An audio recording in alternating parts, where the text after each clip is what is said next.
अरे हल्ला गुल्ला बंद करो कि सुनो हमारा बानी जी। अरे हल्ला गुल्ला बंद करो कि सुनो हमारा बानी जी। अच्छे दिन आएंगे सुनो मोदी की जुबानी जी। सत्य है जी। गैस को 1000 पेट्रोल को किया 100 से ज्यादा जी। अरे गैस को 1000 पेट्रोल को किया 100 से ज्यादा जी। अब मोदी जी समय से पहले पूरा किया अपना वादा जी। सत्य है जी। अभी तक मोदी जी का हर जगह है धाक जी। अरे अभी तक मोदी जी का हर जगह है धाक जी। क्योंकि भैया सबके खाते में दिया 15-15 लाख जी। सत्य है जी। है ठीक से गिन कर रखिएगा। सत्य है जी। युवाओं को घर से खींच खींच कर दे रहे हैं नौकरी जी। अरे युवाओं को घर से खींच खींच कर दे रहा है नौकरी जी।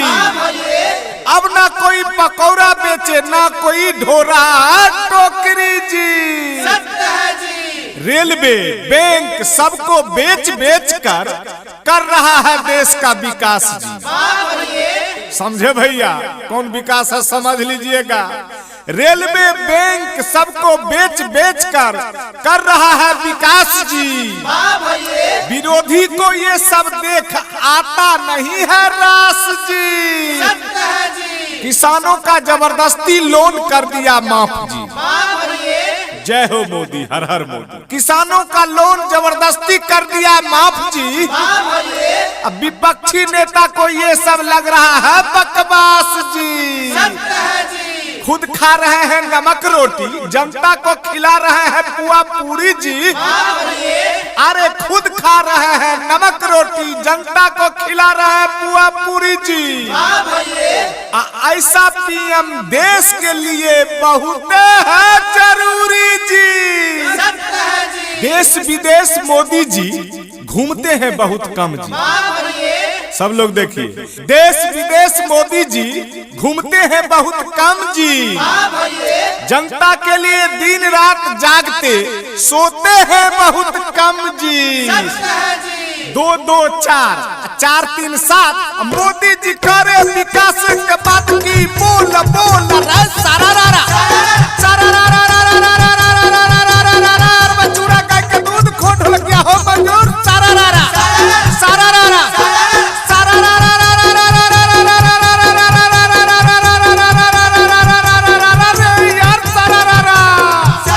900 करोड़ किया मल्ल्या को माफ।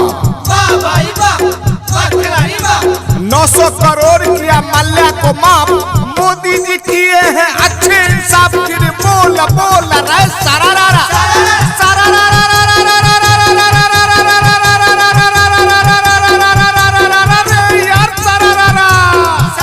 900 अंबानी अडानी को देते हैं कर्जा।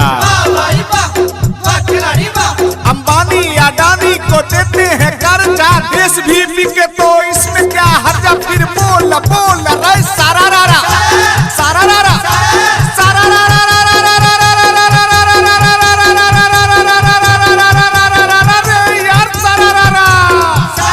900 डिजिटल इंडिया मोदी ने बनाया। डिजिटल इंडिया मोदी ने बनाया। बच्चे बच्चे को गेम खेलना सिखाया फिर बोल बोल रे सारा रारा सारा रारा सारा रारा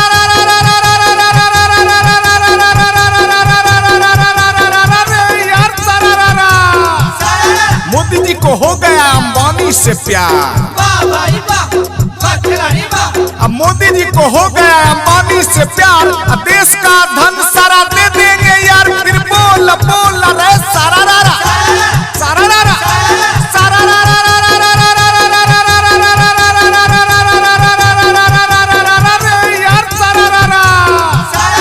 BSNL इन्हें लगता बेकार। BSNL इन्हें लगता बेकार। करते हैं खुल के जियो का प्रचार फिर बोल बोल रे सारा रारा सारा रारा सारा रारा